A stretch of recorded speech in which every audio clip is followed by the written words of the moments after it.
E aí pessoal, tudo bem? Seja bem-vindo ao nosso canal. Hoje estamos aqui para contar mais uma história de lobisomem. A história que eu trago a vocês hoje se chama A Criança Não Batizada. É um relato, uma história bem legal aí pra gente escutar aí nessa época de quaresma, ok? Vamos à nossa história. Valdirene nunca tinha acreditado muito nessas coisas de religião. Ela e o marido, Cláudio, moravam num apartamento pequeno no Jardim Icaraí, periferia de São Paulo. E a vida já era dura o suficiente sem precisar pensar em pecado ou salvação. Quando a filha nasceu, saudável e curtinha, eles comemoraram com cerveja e churrasco no corredor do prédio. O batizado ficou para depois. Sempre ficava para depois. A menina tinha 8 meses quando as coisas começaram. Foi Cláudio quem percebeu primeiro. Toda noite, por volta de meia-noite, a criança acordava gritando.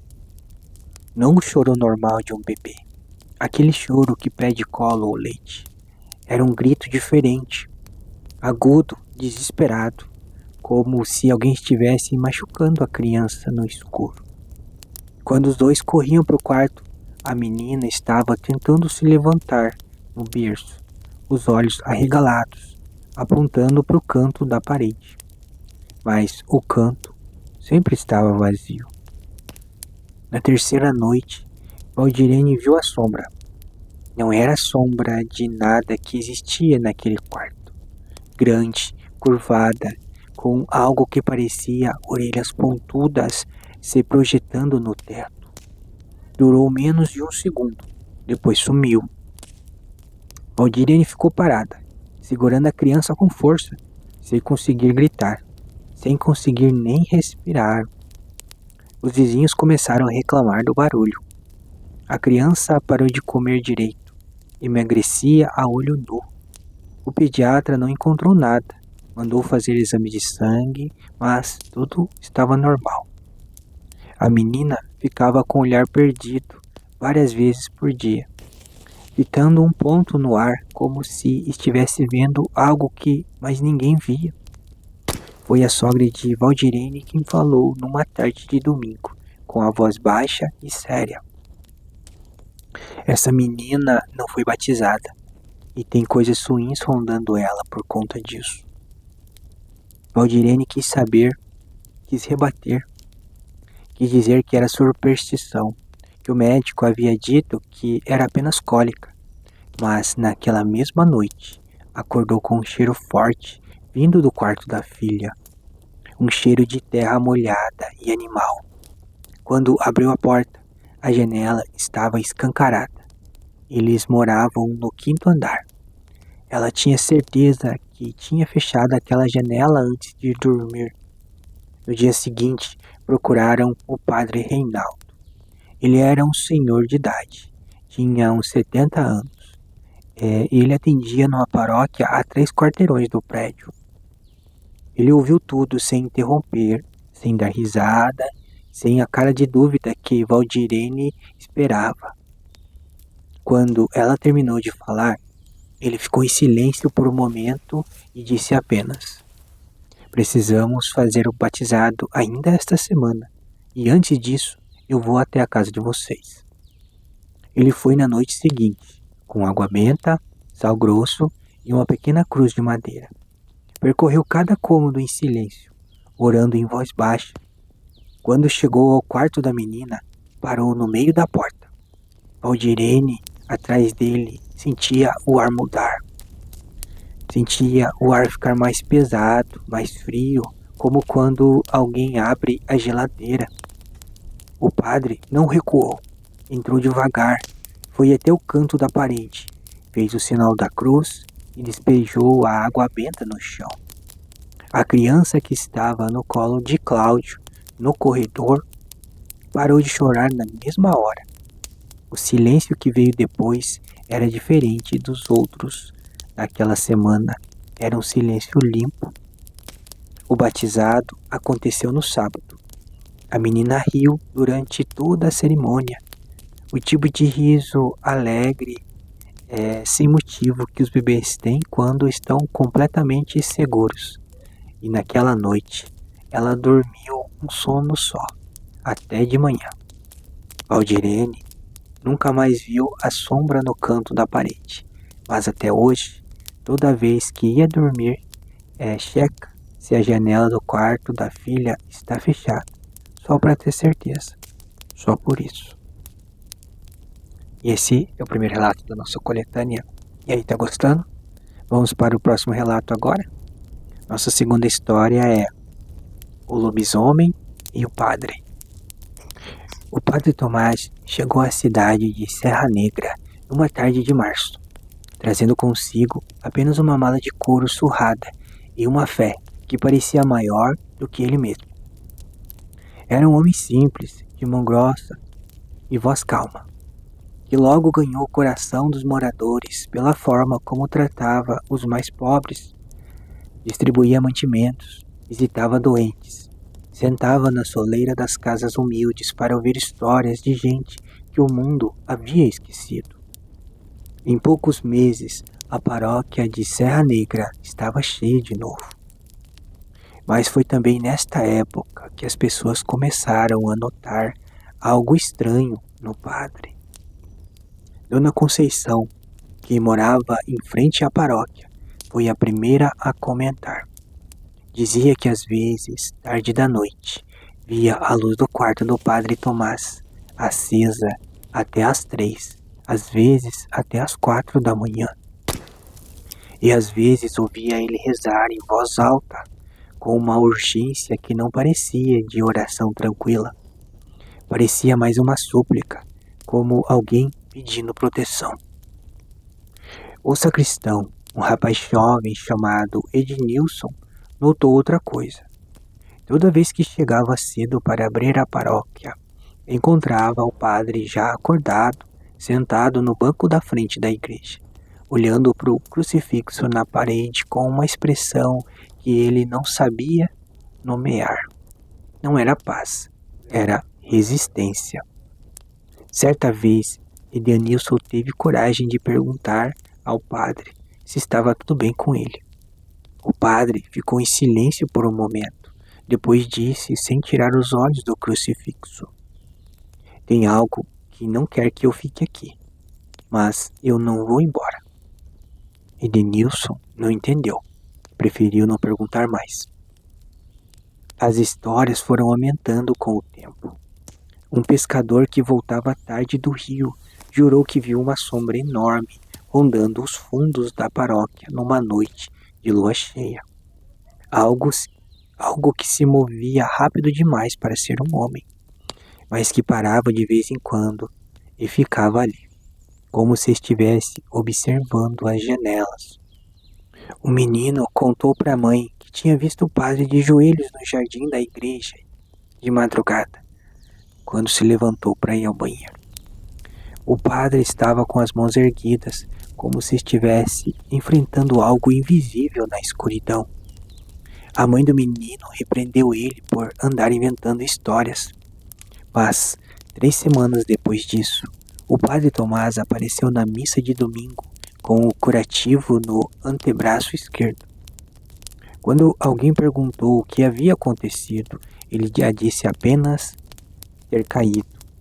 Ninguém acreditou muito. O curativo era grande demais para uma simples queda.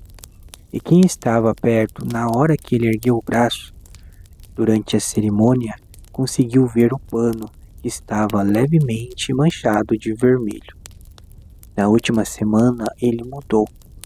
Celebrou as missas normalmente, visitou as famílias de sempre, distribuiu a cesta de alimento como fazia todo mês. Mas algo havia no seu rosto. As pessoas não conseguiam definir.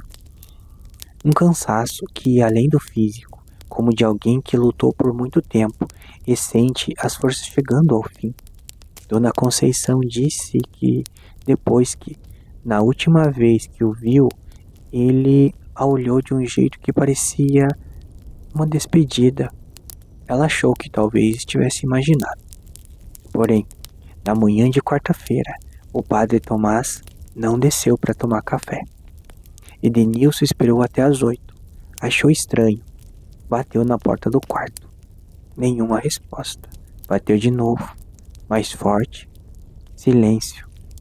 Com o coração acelerado, foi buscar a chave reserva com a cozinheira da paróquia. O que encontraram quando abriram a porta ficou marcado em cada um deles para o resto de suas vidas. O quarto estava vazio, a janela estilhaçada de dentro para fora, os cacos de vidro espalhados do lado de fora. No jardim, como se algo enorme tivesse saído por ali com violência. A cama estava desfeita, o lençol rasgado em tiras, com marcas profundas que ninguém quis acreditar no que eram. Sulcos longos, paralelos, do tipo que garras fazem quando cravam com força total em algo macio. O travesseiro estava encharcado de sangue, já seco, que havia escorrido até o chão e formado uma poça debaixo da cama. Não havia sinal do padre em lugar nenhum. A polícia foi chamada. Vasculhou a cidade e os arredores por dias, porém nenhum corpo foi encontrado, nenhum rastro, além das marcas no quarto. O caso foi aberto como desaparecimento e nunca foi resolvido. Mas os moradores de Serra Negra têm uma versão própria. Dizem que o padre Tomás sabia desde o começo que aquela coisa havia chegado com ele, atraída pela luz que ele carregava. Irritada por tudo que ele fazia pelos mais pobres, dizem que ele ficou porque não era do feitio abandonar o rebanho. Dizem que ele lutou por mais tempo do que qualquer homem comum conseguiria. E dizem, os mais velhos, em voz baixa, que em noites de lua cheia ainda se ouve, vindo dos fundos da paróquia, algo que parece um gemido longo e grave, que pode ser o vento, que provavelmente é o vento, mas que ninguém na cidade tem coragem de ir verificar. A janela do quarto do padre nunca foi trocada, nunca foi arrumada. Ninguém mais quis encostar naquele cômodo até os dias de hoje. E esse foi o relato número 2 da nossa coletânea da Quaresma, o padre e o lobisomem. Vamos para o relato número 3. E aí, tá gostando dos relatos? Relato número 4. Na verdade, história número 4 da coletânea de relatos de lobisomem de hoje. O animal na estrada. Leandro dirigia há 4 horas seguidas quando o acidente aconteceu. Eram quase 2 da manhã. A BR estava deserta naquele trecho que corta a mata fechada entre Registro e Juquiá. E a única coisa iluminando a estrada era o farol do carro e a luz da lua que aparecia e sumia entre as nuvens. Sua esposa Fernanda dormia no banco do passageiro com a cabeça encostada na janela. As malas estavam no porta-mala. Eles voltavam de um casamento, ainda de roupa arrumada. E Leandro havia recusado a oferta de parar em um hotel, porque achava que conseguiria chegar em casa. Mas não chegou. A coisa saiu do acostamento em menos de um segundo. Leandro não teve tempo de frear. Só viu uma massa escura e enorme cruzar na frente do carro. Ouviu um impacto surdo e pesado contra o capô. Sentiu o volante sair do controle. O carro derrapou, bateu no guarda-reio e parou torto no acostamento com o airbag aberto na cara dele. Fernanda acordou gritando. Leandro levou alguns segundos para entender que ainda estava vivo. O para-brisa tinha uma rachadura enorme. O capô estava amassado e havia algo úmido no rosto dele. Era sangue de seu próprio nariz. Ele olhou para o lado. Fernanda estava com a mão no peito, esperando rápido, um corte pequeno na testa.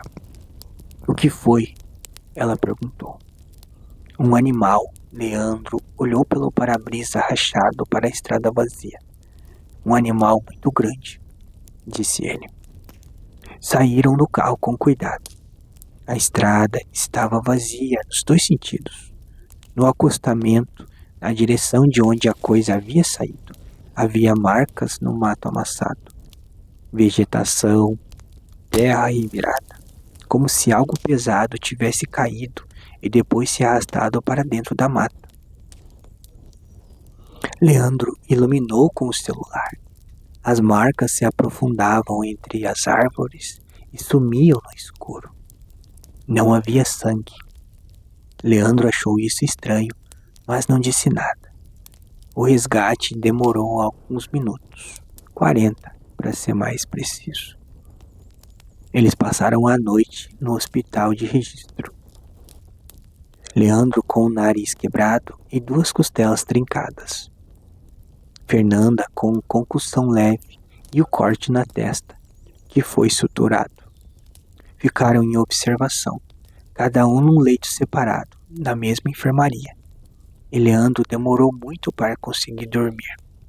Foi por volta das 6 da manhã que ouviu um movimento no corredor.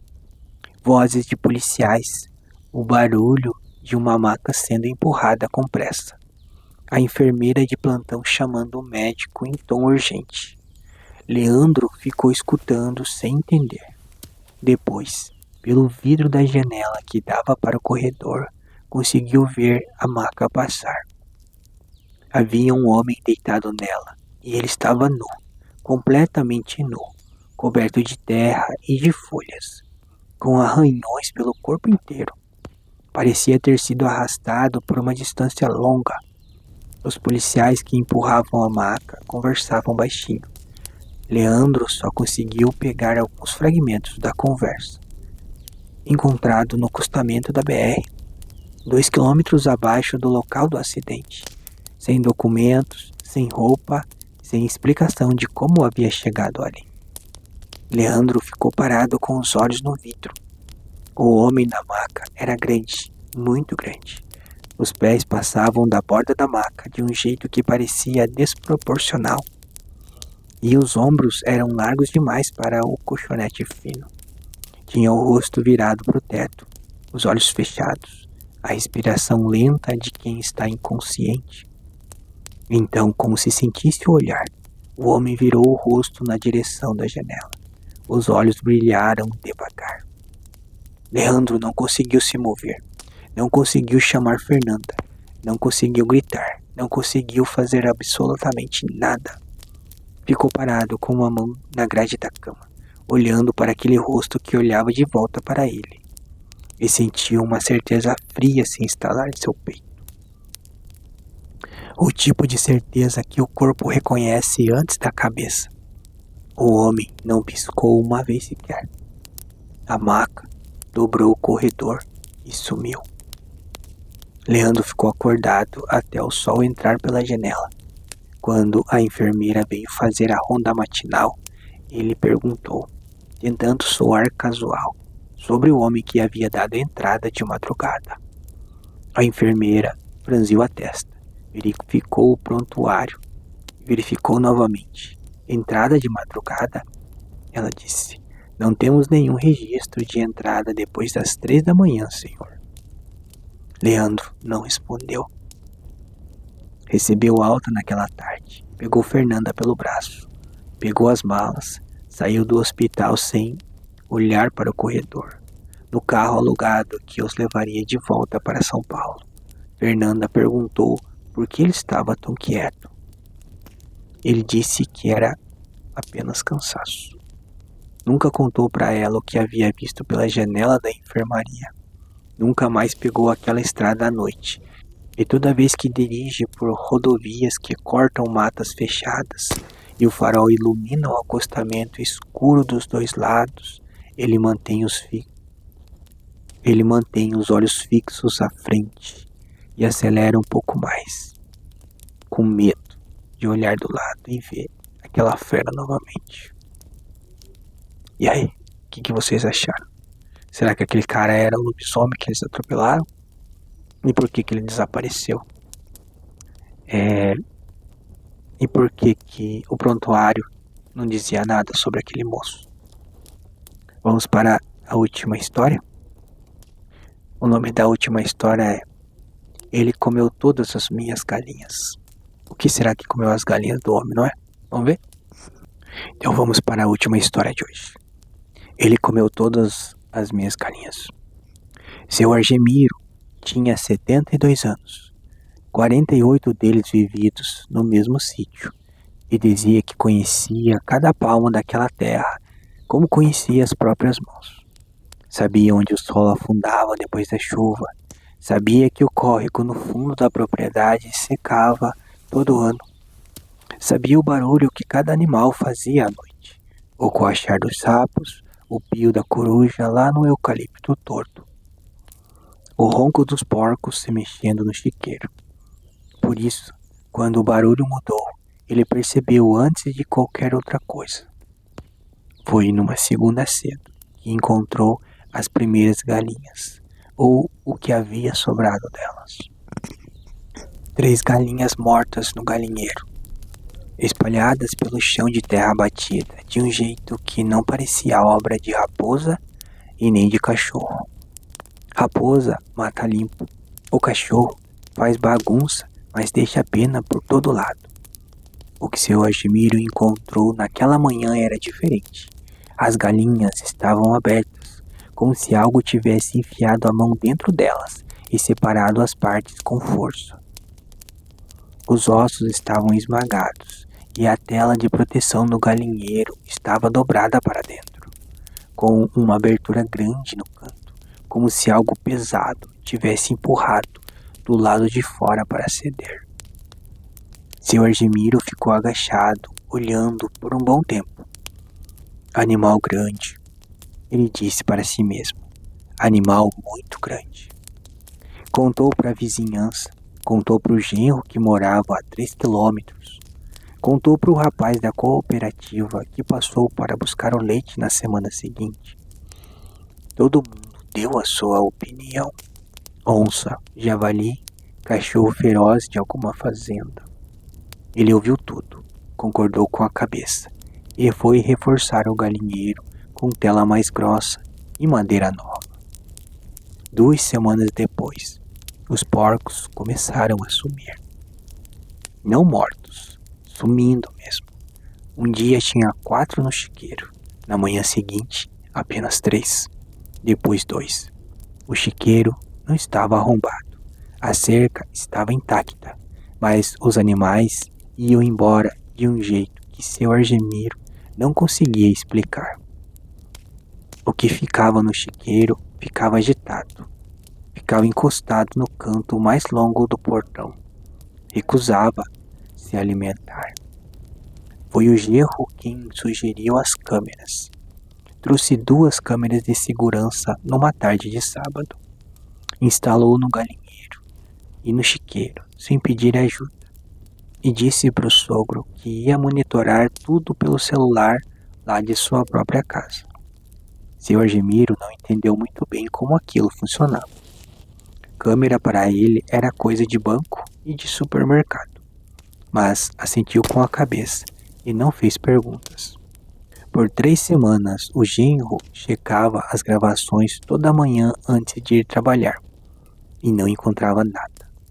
Ligava para o sogro, dizia que estava tudo quieto, e seu Argemiro respondia com um silêncio curto, que queria dizer que sabia que não estava. Na 4ª semana, porém, numa quinta-feira de manhã cedo, o genro ligou diferente. A voz estava estranha, não assustada exatamente, mas com aquele cuidado de quem está tentando soar calmo e não está conseguindo muito bem. Disse que tinha aparecido alguma coisa na câmera do chiqueiro de madrugada e que ia lá mostrar pessoalmente. Chegou em menos de meia hora. Sentaram os dois na mesa da cozinha, o genro com o celular na mão, e ele foi passando o vídeo devagar, pausando, ampliando o que dava para ampliar. Seu Argemiro ficou olhando com os óculos na ponta do nariz, o rosto pertinho da tela. Era um borrão escuro e grande que atravessava o campo de visão da câmera em menos de 2 segundos. rápido demais para ter forma definida, mas grande o suficiente para escurecer metade da tela enquanto passava. O genro passou 3 vezes, 4, pausou no melhor frame que conseguiu. O que o senhor acha que é isso? Ele perguntou a seu Argemiro. Seu Argemiro ficou olhando por um tempo sem responder. Tinha algo no jeito que aquela coisa se movia que não parecia animal de 4 patas. Parecia ereto, parecia estar usando apenas 2 pernas. Não sei, seu Argemiro disse, mas vou descobrir. O genro quis chamar a polícia, quis chamar o pessoal da prefeitura, do IBAMA, quis fazer alguma coisa que envolvesse outras pessoas. Porém, seu Argemiro ouviu tudo com paciência, esperou ele terminar e disse que não. Naquela mesma tarde, pegou a sua espingarda de calibre 12, que ficava encostada atrás da porta do quarto, desde que seu pai havia morrido e deixado para ele. Passou 3 noites sentado na varanda escura, a espingarda no colo, esperando. Um barulho baixo primeiro, os porcos se mexendo. Aquela agitação que ele já conhecia. Depois silêncio.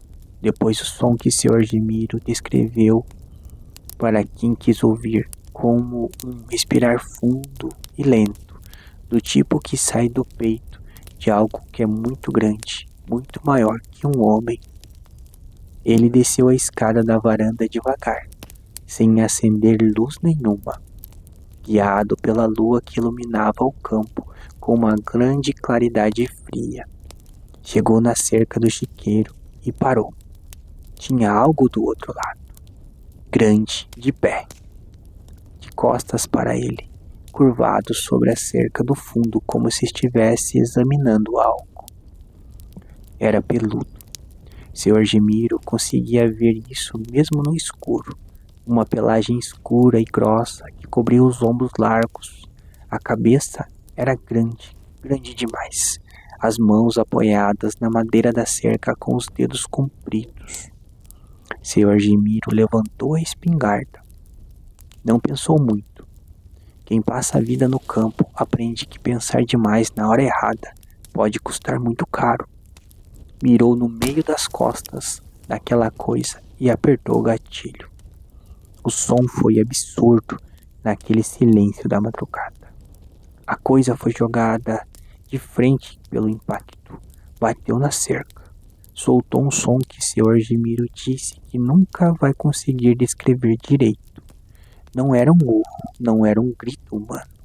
Eram os dois ao mesmo tempo, de um jeito que gelou o sangue dele.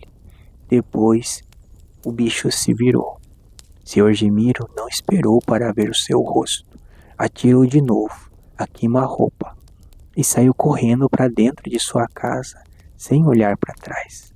Trancou a porta, trancou a janela, ficou sentado na cozinha com a espingarda apontada para a porta. Ficou ali até o sol nascer. De manhã, com a luz do dia, foi ver. Havia um rastro de sangue grosso e escuro saindo da cerca, atravessando o pasto, sumindo na mata no fundo da propriedade. Seu Argemiro seguiu o rastro com os olhos até onde conseguia ver, mas não deu um passo além da mata. Voltou para dentro, fez café, tomou sentado à mesa da cozinha sem dizer nada. A coisa não voltou mais. Os porcos que restavam ficaram agitados por mais uma semana. Depois se acalmaram. O galinheiro não foi mais mexido. As câmeras gravaram apenas noites vazias dali em diante. Seu Argemiro nunca mais comentou o assunto com ninguém. Quando o genro perguntava, ele dizia que havia resolvido o problema e deixava por isso mesmo. Mas quem visitava o sítio depois daquela época notava uma coisa diferente nele. A espingarda que antes ficava atrás da porta do quarto, agora ficava encostada na cadeira ao lado da cama enquanto ele dormia, sempre carregada, todo santo dia. E esse foi o meu último relato, foi nossa última história dessa coletânea de lobisomem, né, para essa noite de sexta-feira aí de quaresma. Espero que vocês tenham gostado das histórias, né? E se gostaram, já sabe, né? Eu peço, deixa um like, se inscreva no nosso canal e assista nossos outros vídeos também. Dá uma força pra gente, ok? Ficamos por aqui e até mais.